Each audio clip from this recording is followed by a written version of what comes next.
Get Gutsy, episode number 171 with Hilde Meffert. Don't let fear hold you back. Welcome to Get Gutsy. I'm your host, Jenny Fennig, and I am so excited to be on this journey with you. A cutting-edge show blending business and spirituality, Get Gutsy serves up a potent blend of stories, lessons, and tips to help you make a massive impact in the world through your soul's work and your inspired life. No more going it alone, no more excuses. The world needs more brave women saying yes to leadership. Are you with me? Good. Let's get gutsy now.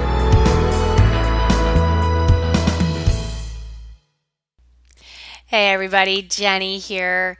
So pumped to have you here for this episode of Get Gutsy. And again, we are in Gutsy Coach Week.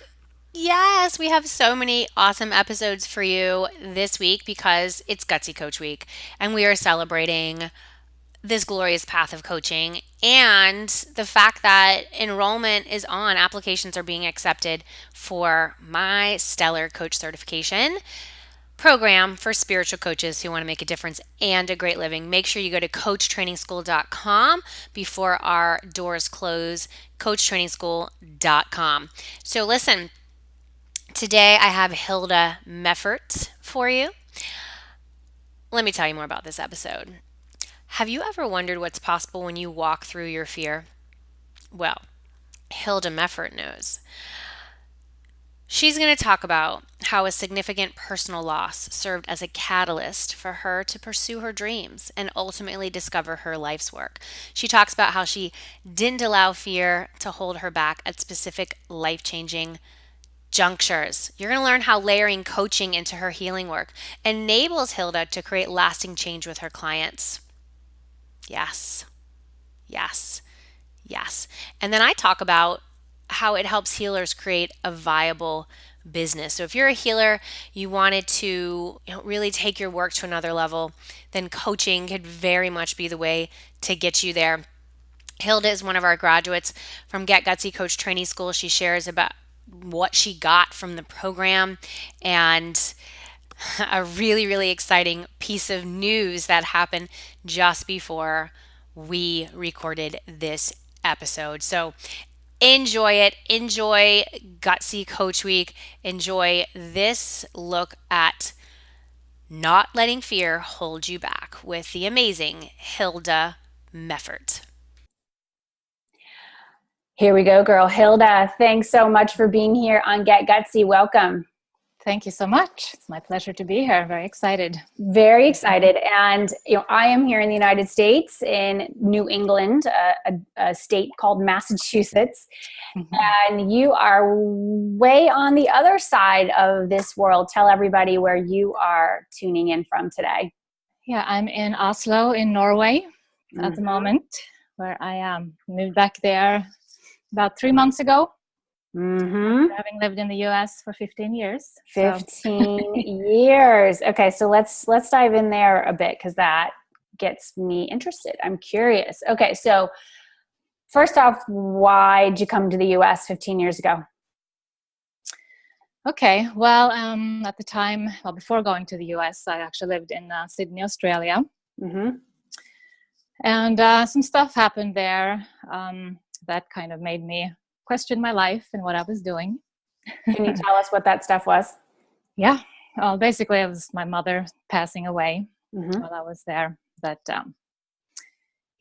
pretty much changed my whole life, the course of my life. And pretty much. And was your mother living in Norway at that time? Or okay, yes. All right. So she was in Norway. You were in Australia. You were there because you wanted to be in Australia. You were working there. You were kind of just exploring the world. Yeah, basically, I moved there. About 6 years. Well, I lived there for 6 years in the end. So I moved out there when I was like 20. And at this point, I guess it was maybe like 5 years or so that I'd lived there. And got the call that my mother had passed away. And up until then, I guess I just kind of been going through the motions in my life, just doing whatever. And so when you got that call, what what realization did you have? Well, basically just that I couldn't keep going through life the way I had, and really needed to, well, I didn't want to end up getting old one day and having regretted the things that I always dreamed of doing, but never gave it a shot. So that was essentially it. And plus I think it also kind of started, well, of course, been through the grief of my mother's death and all that. It started kind of a path of healing for me also. So it was kind of both those things at the same time. And also just, open up to spirituality more so, with her passing. It's kind of like thinking more about, well, what happens, life after death. And I had some experiences with my mom after her passing, that she came to me in a dream, and I kind of realized that she wasn't really gone, that she was still there and helping me and guiding me and trying to show me that she was okay, that everything was okay. It's beautiful. And, that's beautiful. So you had this experience in Australia, and then what she dies, you're going through the grief, she's visiting you, she's perhaps giving you messages. And I get it, because I have a sister who died, as you know, when I was young, and totally get it. Like, amazing. And for everybody who's watching who has experienced loss, I hope that you get that. Sometimes when you're really close into it, when it's just happened, you don't see it. It took me a while. But it's totally possible. Hilde has experienced it. I experience it, and it's absolutely beautiful. It's so beautiful, and it's hard too. And we do wish that, but I still wish they were here in physical form. Like, this is awesome, but I still, can we go back? But we can't, right? We can't go and change things. We can just be with what is and make the most of it. So, Hilde, for you, you're in Australia. This has happened, and what then made you say, I'm going to move to the U.S. and have this whole new? Did you go straight from Australia to the U.S.? Yeah.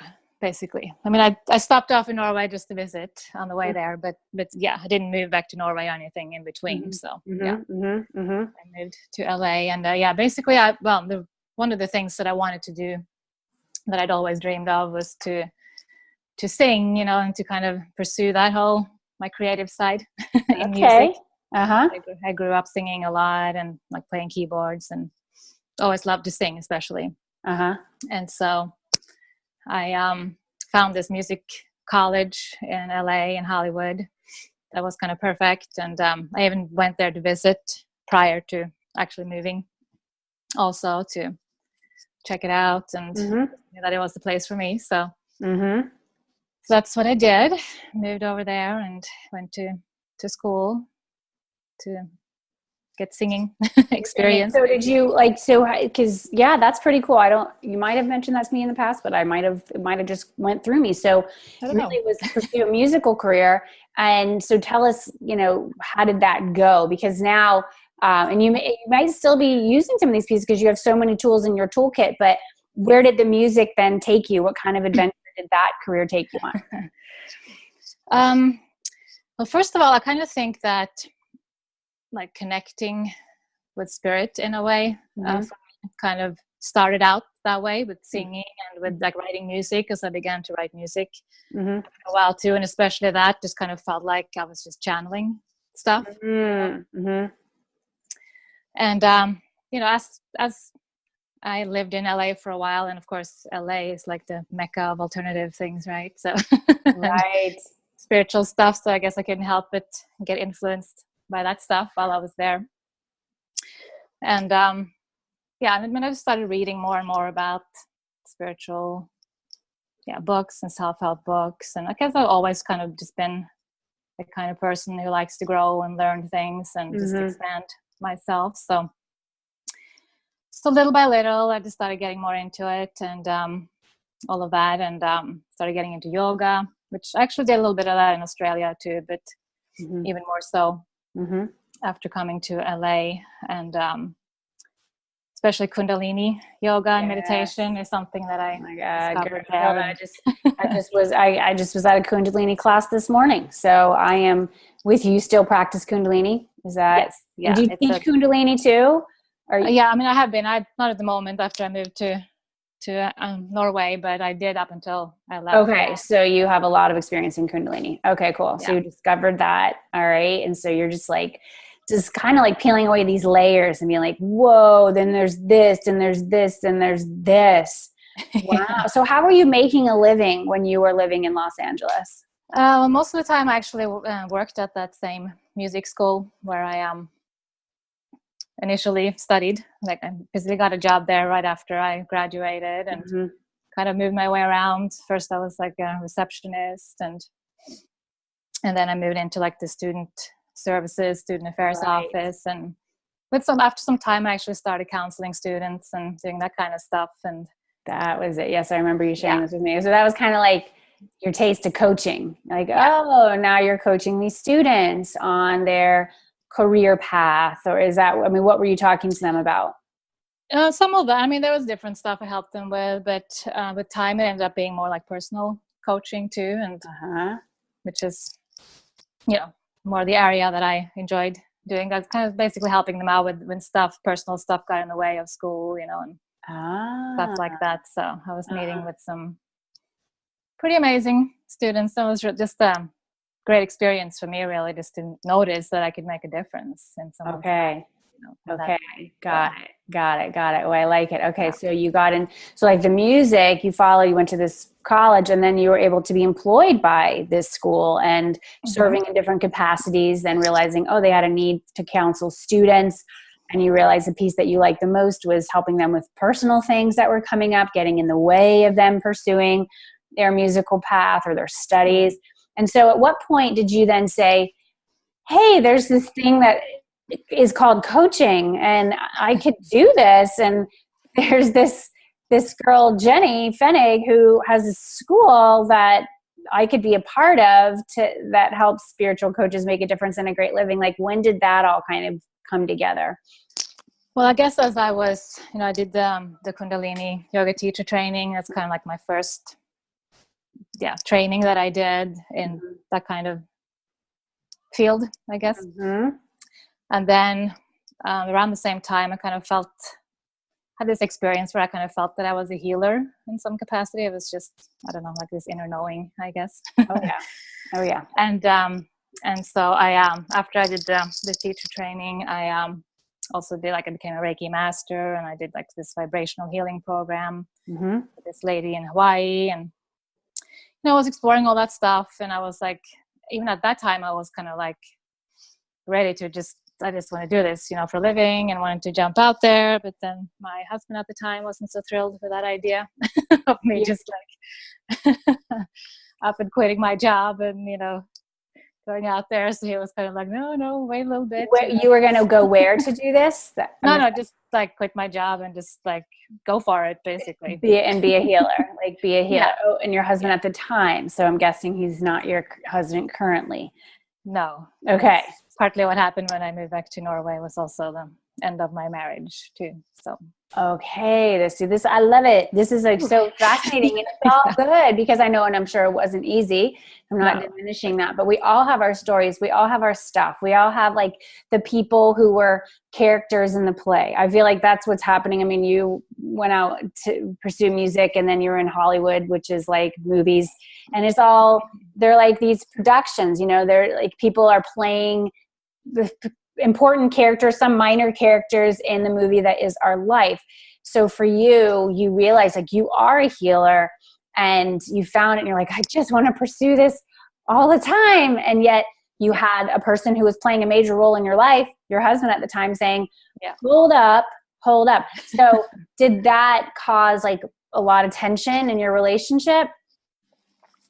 Some,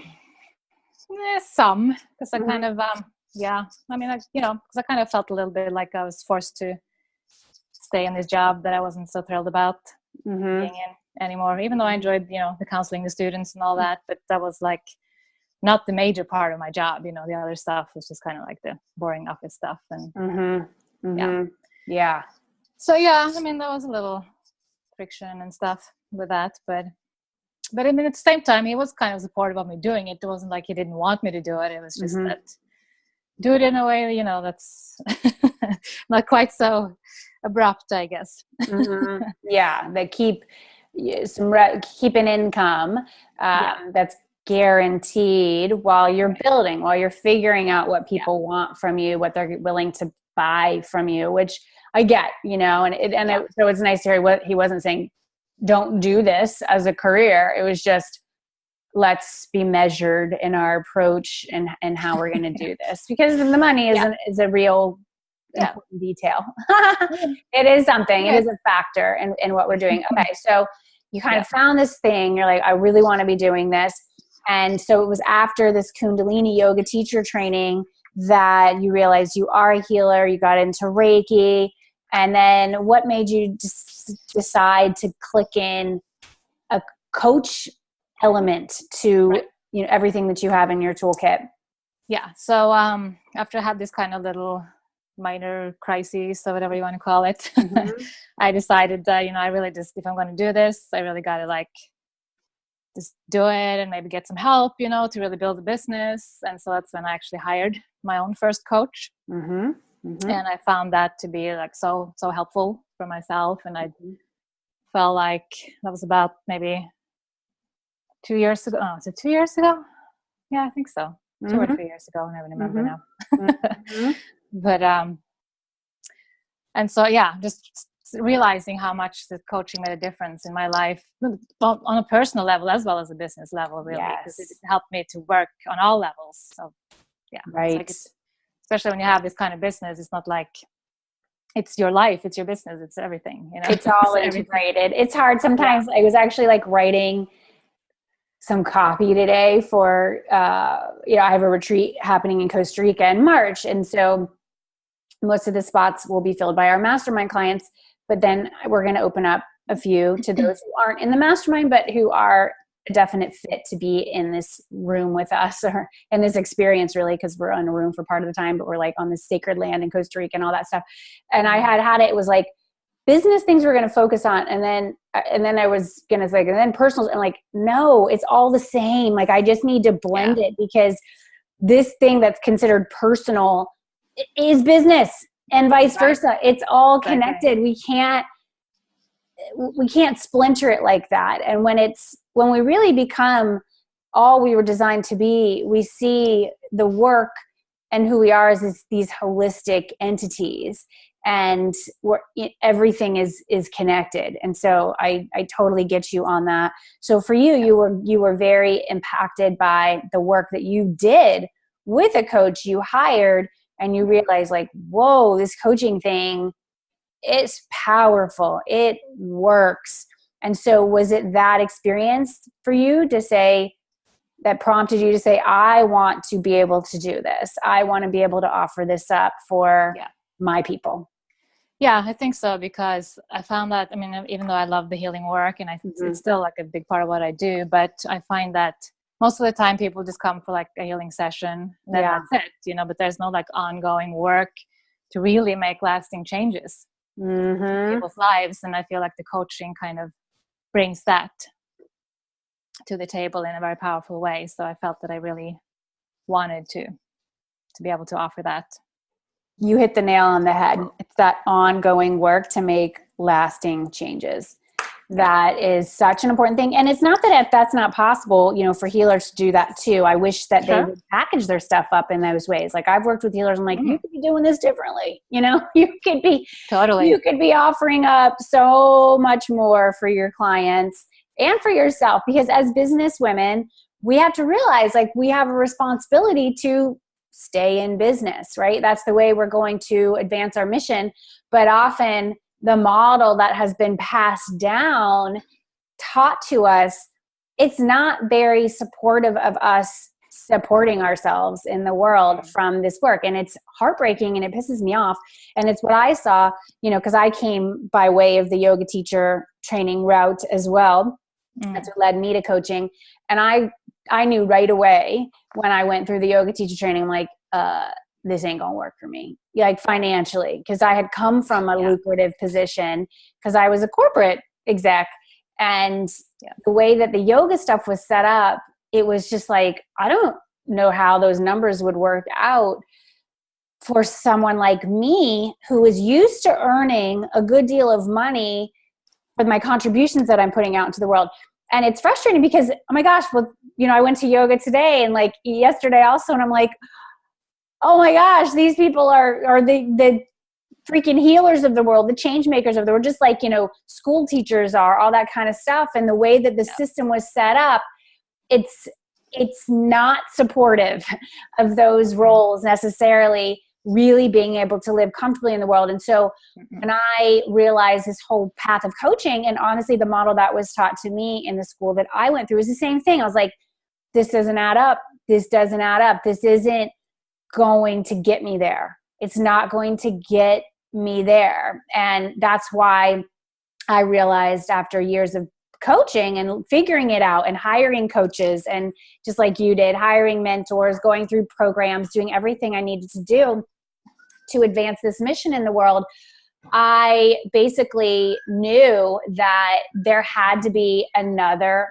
model out there, and that I was going to be the one to teach it. I was going to be the one to teach it. And I'm texting my husband right now because this is the classic thing that happens when I'm like, can you give me a half hour to not have noise? And my daughter is here right now. So I'm going to pause this for one moment and I'll be right back. Okay, everybody, that's real life in Jenny's world, because I have 3 kids and it's hilarious because they always find me. My daughter especially, she knows, and she's like, wants to be in the room. I don't know, it's like a girl thing or something. Anywho, yes, and so I realized that there was just this need in this world for us healers, because coaches are healers. We are healing the world through our sacred work. And the thing that I love about coaching is that we do tend to draw yoga teachers, people who are into crystals, Reiki healers, Ayurveda experts, those who have corporate backgrounds as well. And like usually those women, they understand the earning model a bit more deeply than those who didn't come from like a pure business background. But we attract these like, these spiritual teachers, those who have like real love in our hearts for helping people. And what's so cool about coaching is that we have a model that can work for you to do great work in the world and actually support yourself, actually have wonderful opportunities to earn whatever kind of money you want. I mean, honestly, I have experienced for myself. I have seen my friends do this, my colleagues do this. There's definitely those who don't do it, who don't figure it out. But what I've seen is when you're really committed to doing the work, when you're really committed to putting yourself out there, when you're really committed to understanding your audience, knowing what makes them tick, putting out offers, and guess what, everybody? You got to go through a shitload of no's to get through to the yeses, which most people aren't willing to do. Most people are not willing because, my work primarily is for women. We've had a few guys come through Get Gutsy Coach Training School, but 99% have been women. We love cool guys too, but I just got to be real. And for a lot of women, they're petrified of rejection. They just can't, like, oh, I can never put it out because what if she doesn't like it? Or what if they say no? Or what if they think I'm charging too much? Or what if they think I shouldn't be charging at all? Or what, it's like all these scenarios go through our heads, and you've got to just blaze through that. So you joined Get Gutsy Coach Training School. What were you in which class were you in? January of 2017? Okay. Yeah. January. That's what I thought. Okay. And so what made you say, I'm going to join this program? And, what was like the thing that you walked away from the experience with? Well, I mean, basically I tried to kind of do a little coaching, I guess like last year or whatever, since I started working with that coach and kind of trying to put some stuff together, and it's all good. But I think I kind of maybe lacked a little bit of confidence, and because I just never really did a proper coach training, to learn how to do this in a proper way. And so I felt that I needed that. And I'd already bought some other programs from you before, so I already kind of knew what you were about, and liked the way that you did things, and your message, in fact, that you worked with spiritual women like myself, and so that's why I decided to go with your program. And I think what I walked away with, well, more than anything, was basically what I looked for to get the confidence to be a proper coach, and to have the tools to get out there and do it, and learn all the marketing strategies, and be more comfortable with sales calls, which I definitely am. I just had one last night actually and got a client. So Woo! Let's celebrate that. That is music to my ears. Congratulations, Hilde. I'm so glad you said that, because most women don't know how to do a sales call. They're like, they don't know that they're allowed to call it that. Like, oh my God. Right. And I'm like, you can call it that. You can call it a discovery call. You can call it an enrollment conversation. I don't care what you freaking call it. The idea is that you're attracting in somebody who is a really hot prospect, somebody who has the problem that you solve. They have the situation, they have the issue that you are committed to helping them blaze through.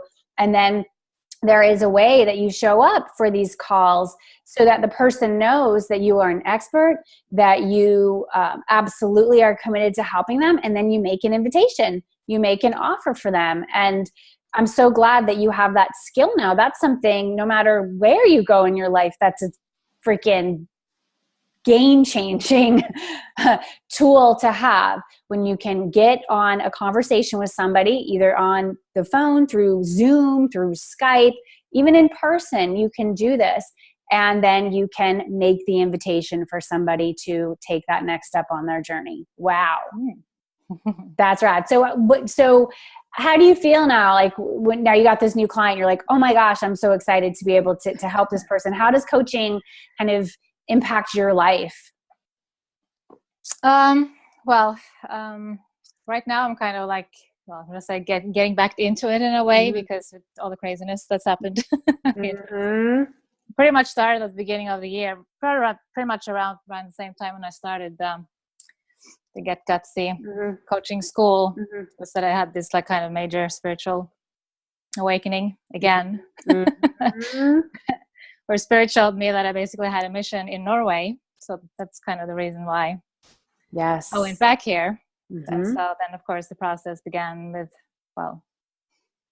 having to leave my marriage and, setting everything up to get here, which happened, it was like 3 months ago now. And up until now, it's basically just been, a lot of practical stuff and just kind of taking care of all of that. So it's only really now that I'm finally feeling like a bit more ready to and you have the space to do it. And is this client, does she live in Norway?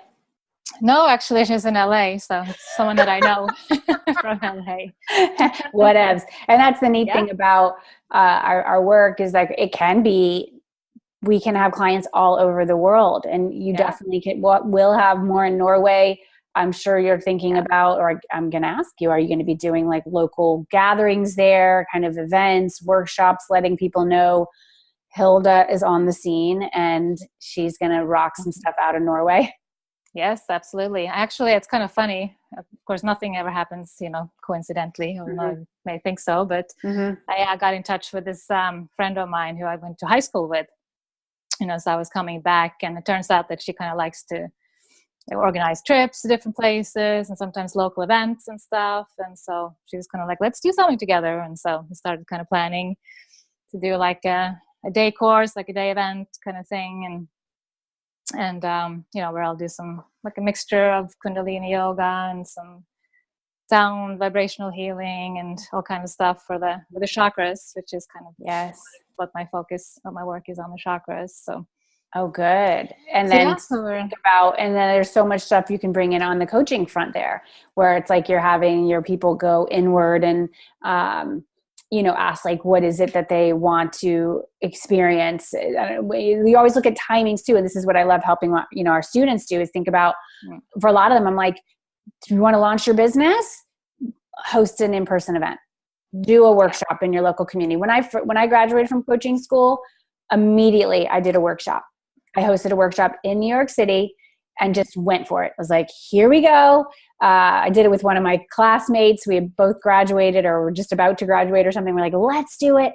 It's just a great way to get it off the ground. A lot of our students will do vision board workshops. There's kind of a method that we teach, and there's tools that I talk about in my book, Get Gutsy, which is a piece of the training. And so it's just to get out there and serve, and to trust that there are people from high school, from your past, just random people you're going to meet, quote, random, you're going to meet who are in your life for a reason. There is a purpose to your encounter, and together you can join forces and help people. I mean, that is really the root of what coaching is. It is helping people, and it's giving you a framework and tools to package up your magic and impact your audience wherever they are in this great big world. I mean, Hilde is living in Norway now, and she just signed a client who's living in her old town of Los Angeles. And it doesn't matter where they live. Like, one of our most recent students in CTS lives in Russia. She's originally from Europe. She now lives in Russia. We had a retreat here where I live in Massachusetts. She came over from Russia to attend the retreat. I mean, that's the stuff that just blows me away. When you put your work out there to the best of your ability, knowing that you are a vehicle, you're a vessel for good. And God knows we need more good in this world. Like, we need some major freaking healing. We have stuff that's going on, especially in the United States, where we just have some, oh my goodness. I mean, Norway is probably, there's a piece of just like some of the craziness of the USA, honestly, right? I mean, you all have, your social system is strong. Yeah. And isn't like Norway where you have like the highest happiness rates in the world or something like that? Yeah, I think they've like been on top of that kind of study. Yeah. Yeah. I know. Scandinavia has some things figured out. I'm a fan. I have not yet been to Norway. I've been to Sweden. I've been to Denmark. I need to get to Norway. Right? It's beautiful here. Right. I've been to Copenhagen. I've been to Stockholm. No, I have not been to, what is like the major, where's like the major city in Norway? Like that, Oslo, right? It's Oslo, yeah. Yeah. Okay. I'm like, I haven't been to Oslo because I've been to a lot. Sometimes it gets all cluttered. I'm like, where exactly? Yeah. Because I've been, usually when I go to like a bunch of places at once. Right. Okay. Well, that's so, I love it. Well, I love what you're doing. I love that you just keep following it. And I know it's not easy, like when you got that clear signal, and I've had many spiritual awakenings in my life, so I get it. Time to leave your marriage and just like, whoa, okay. And move back to Norway where you have not lived there. I mean, last time you lived there, your mother was alive, right?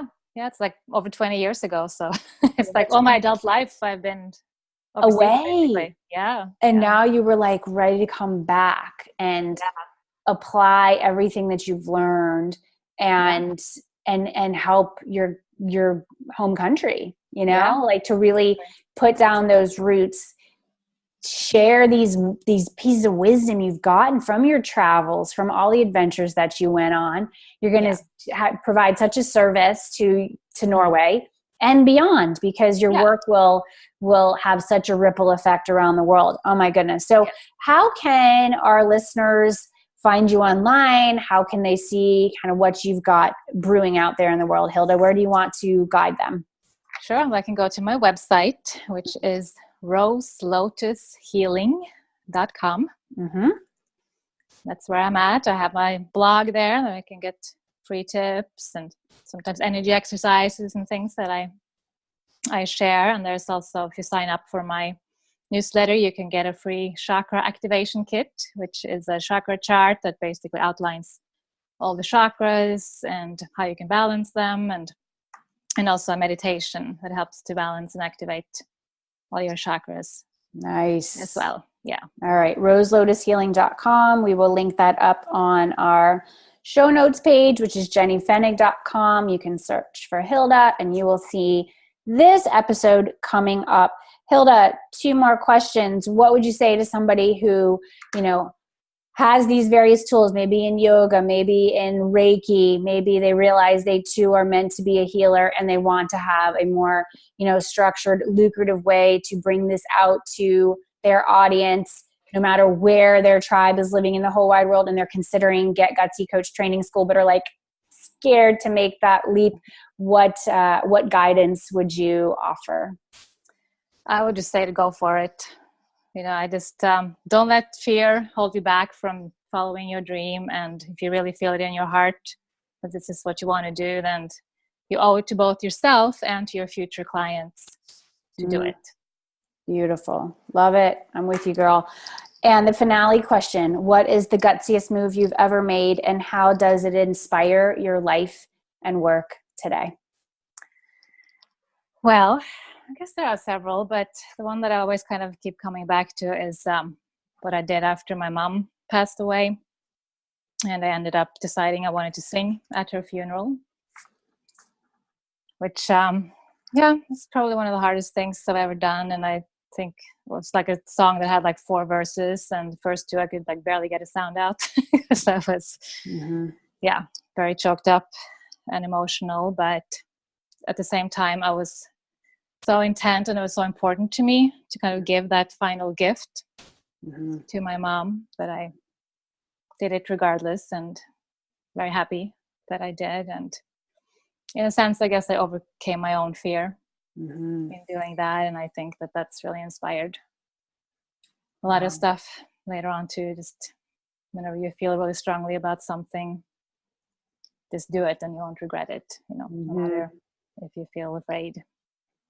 That is so beautiful. And it's true that you had an opportunity. Her funeral was coming. There wasn't going to be another funeral 5 years from now. Right.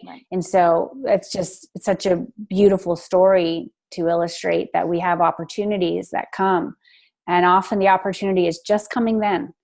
You're not going to have it again in that same form. There are other ways you could honor her, but if you wanted to sing at her funeral, wanted to do something at her funeral, it had to be done in that time. And so you had to get over whatever fears you had, the grief, you had to let it move through you and be willing to stand up there, pain and all, crying, and, like whatever was going to happen, you're just like, I'm willing to do it, because you didn't want to look back and have those regrets. And most people will say that it's like the things that we regret the most are the things that we didn't do, not the things that we did do. We all make mistakes. We're human. I make mistakes every day. But when we can see and feel into, and that's what I love about you, is you feel your way into things, and you get these signals. And I know someone is really on their path when they're willing to listen to the message received, even when it scares the shit out of you. And you have done that this year very much, Hilde. I remember seeing when I was like, oh, she's moving. Like, oh, okay. Yeah. And that's the thing. I do keep tabs on my students. I like to see where what you're doing, like how you're doing in the world, where you're going. It gives me a lot of joy to know that you're out there and you are following the call of your soul, which is really the root of what we do in Get Gutsy Coach Training School. It's the root of what coaching is and what we help our people do, because we all have these messages, these voices inside of us. We have the inner voice and the inner critic, and so many people live their lives listening to this stupid inner critic. And I want to honor you today, Hilde. I want to thank you for being here. I know that your story and the lessons that you shared have helped our listeners today. Everybody, you can go to roselotushealing.com to stay in touch with Hilde, see what she has for you. She's super into the chakras, which I love chakras too. And gosh, if everyone kind of took took this stuff seriously, but in a lighthearted way, the world would be such a different place. I mean, can you imagine if like, I mean, I used to live in the US. Okay. If like government officials did a whole they did like a whole workshop on chakras and stuff, and they go to like a whole weekend of yoga and all this stuff. You're like, if I could just get my hands on them for a little while and kind of show them that there's so much going on here. They're just not. Okay, I think my mission just went to another level. All right. Totally. It's like, okay, I got some work to do. And so do you, Hilde, and so does everybody tuning in today. So girl, keep on doing it. Keep on shining that light in Norway, and knowing that your work is stretching all over. And everybody tuning in, what is your one action that you're going to take as a result of tuning into this conversation? I definitely want to guide you to coachtrainingschool.com. This is where the magic goes down, and this is where action takers come to take that next step on their quest. Because, Hilde, I know tomorrow is not guaranteed. It is not guaranteed to anyone. If you're like, well, I'm going to do that when I have more time, that's fucking bullshit. We don't know when it's like, I never have just like more time. I have to be really intentional with what I'm doing. And I know you do as well. And that's really what we help our clients do as coaches, because we really do have missions to fulfill here. And it's up to us to make those intentional moves so that we can, in fact, move in the destination of our destiny. That's really what this is all about. So Hilde, thank you for being here. Thanks to all of our listeners today. This is Jenny Fennig sending you so much love, light, and faith as you get gutsy. I will see you next time. Hey, this is John Lee Dumas of EO Fire, and you're listening to Get Gutsy with Jenny Fennig. Gutsy leaders unite and ignite.